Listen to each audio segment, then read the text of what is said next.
ఏపీలో కూటమి సర్కార్ సాధింపులు పిక్ స్టేజ్ గా చేరుకున్నాయని మాజీ మంత్రి గుడివాడ అమర్నాథ్ మండిపడ్డారు. వైఎస్ఆర్ పేరున గోడల మీద స్టేడియం మీద నుంచి చెరిపివేస్తామో ఏమో కానీ ప్రజల గుండెల్లో నుంచి తొలగించలేరని అన్నారు. ఏదైతే ఉందో అది కనబడకుండా చేయాలనేటువంటి దాని మీద వారు ప్రయత్నాలు చేస్తున్నట్టుగా అనేక సందర్భాల్లో చూసాం. రావడమే నాగార్జున యూనివర్సిటీలో ఉన్నటువంటి రాజశేఖర రెడ్డి గారి విగ్రహాన్ని నేలమట్టం చేసినటువంటి సందర్భాలు చూసాం. బాపట్లలో రాజశేఖర రెడ్డి గారి విగ్రహానికి నిప్పు పెట్టినటువంటి పరిస్థితులు చూసాం. చివరికి ఈరోజు అత్యంత ప్రతిష్టాత్మకమైనటువంటి విశాఖపట్నంలో ఉన్నటువంటి పోతినిమల్లపాలెంలో ఉన్నటువంటి ఇంటర్నేషనల్ క్రికెట్ స్టేడియంకి రాజశేఖర రెడ్డి గారి పేరు మీద ఆ స్టేడియం ఉంటే ఈరోజు కొత్తగా వారి పేరును తొలగించి కేవలం Andhra cricket association VDCA cricket stadium అని చెప్పి కొత్తగా చేసినటువంటి మార్పుల్లో రాజశేఖర రెడ్డి గారి పేరును తొలగించినటువంటి విషయాన్ని కూడా మనందరం కూడా నిన్నటి నుంచి చూస్తూ ఉన్నాం. మీరు రాజశేఖర రెడ్డి గారి పేరుని గోడల మీద చెరిపేయవచ్చు, లేకపోతే రాజశేఖర రెడ్డి గారి పేరుని విశాఖపట్నంలో సీతకొండని ఆ రోజు వైఎస్ఆర్ కాంగ్రెస్ పార్టీ ప్రభుత్వంలో అభివృద్ధి చేసి అక్కడ వైఎస్ఆర్ గారి పేరు మీద వ్యూ పాయింట్ని ప్రారంభోత్సవం చేస్తే అక్కడ రాజశేఖర రెడ్డి గారి పేరుని చేరిపోయవచ్చు, లేదా హెల్త్ యూనివర్సిటీకి పెట్టినటువంటి రాజశేఖర రెడ్డి గారి పేరుని చేరిపోయవచ్చు. కానీ ప్రపంచంలో ఉన్నటువంటి తెలుగువారి గుండెల్లో ఉన్నటువంటి వైఎస్ఆర్ పేరుని చెరిపేసేటువంటి ఆ అర్హత కానీ చెరిపేసేటువంటి స్థాయి కానీ ఈరోజు ఈ కూటమి పార్టీలకి లేదు అనేటువంటి విషయాన్ని ఈ సందర్భంగా తెలియజేస్తూ ఉన్నాం. ఈరోజు VDCA cricket stadium Andhra cricket association ఆధ్వర్యంలో ఉన్నటువంటి పోతినిమల్లపాలెం క్రికెట్ స్టేడియంకి ఆ రోజు ప్రభుత్వం పెట్టినటువంటి పేరు కాదు.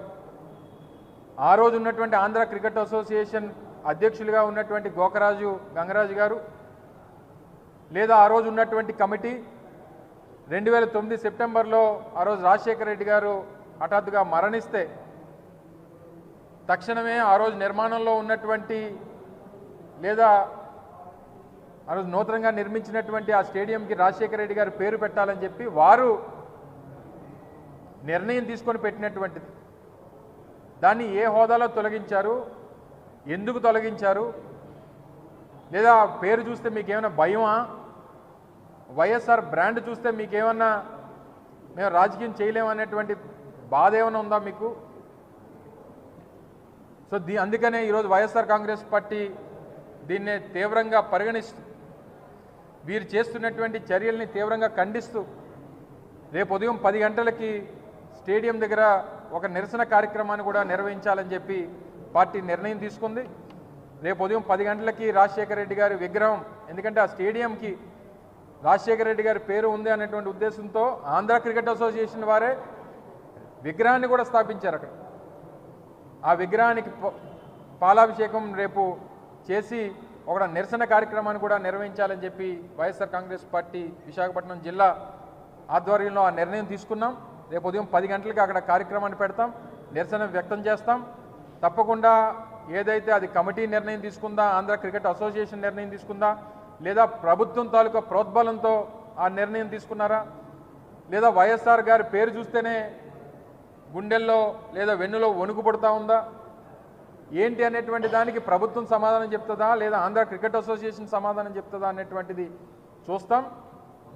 అలా మీరు ఏ రోజు కూడా రాజశేఖర రెడ్డి గారు అంటే ఉమ్మడి తెలుగు రాష్ట్రాల్లో విద్యకి వైద్యానికి ఏ రకమైనటువంటి ప్రాధాన్యతలు ఇచ్చి ఆరోగ్యశ్రీ లాంటి ఒక బృహత్తరమైనటువంటి కార్యక్రమాలు తీసుకొని వచ్చి ఫీజు రీయింబర్స్మెంట్ తీసుకొని వచ్చి ఎన్నో లక్షల మందికి ఈరోజు జీవితాలు నిలబెట్టి ఇన్ని కార్యక్రమాలు చేసినటువంటి రాజశేఖర రెడ్డి గారి పేరుని ఆ రోజు అనేక సంస్థలు, అనేక అసోసియేషన్స్ ఆ రోజు నిర్ణయాలు తీసుకొని పెట్టినటువంటి పరిస్థితులు ఉన్నాయి. వైఎస్ఆర్ జిల్లాగా ఉన్నటువంటి దాన్ని తీసుకొని వచ్చి మళ్ళీ వైఎస్ఆర్ కడప జిల్లా అని చెప్పి పేరు మార్చారు. వైఎస్ఆర్ రైతు భరోసా కేంద్రాలు ఉంటే దాని పేరు తీశారు. ఆరోగ్యశ్రీ అనేటువంటిది వైఎస్ రాజశేఖర రెడ్డి గారి పేటెంట్, అది దాని పేరు మార్చారు. నూతనంగా రాష్ట్రంలో 16 17 మెడికల్ కాలేజీలు నిర్మించాం జగన్మోహన్ రెడ్డి గారి హయాంలో. దానికి వైఎస్ఆర్ మెడికల్ కాలేజీలు పేర్లు పెట్టాం. ఎంతో ప్రతిష్టాత్మకమైనటువంటి డాక్టర్ బాబాసాహెబ్ అంబేద్కర్ గారి 165 అడుగుల విగ్రహాన్ని విజయవాడ నడిబొట్టుని స్థాపించి దాన్ని జగన్మోహన్ రెడ్డి గారు ప్రారంభిస్తే దాని మీద జగన్మోహన్ రెడ్డి గారి పేరును తొలగించారు. మీరు గోళ్ల మీద ఉండే పేర్లు చెరిపివచ్చు, లేదా ఇటువంటి సంస్థలకో లేకపోతే ఇటువంటి బిల్డింగ్లకో లేదా ఇటువంటి స్టేడియంలకో ఉన్నటువంటి పేర్లు తొలగించవచ్చు, కానీ ప్రజల గుండెల్లో వారి పేరుని తొలగించేటువంటి అవకాశం మీకు లేదు అనేటువంటి విషయాన్ని కూడా ఈ సందర్భంగా తెలియజేస్తూ ఉన్నాం.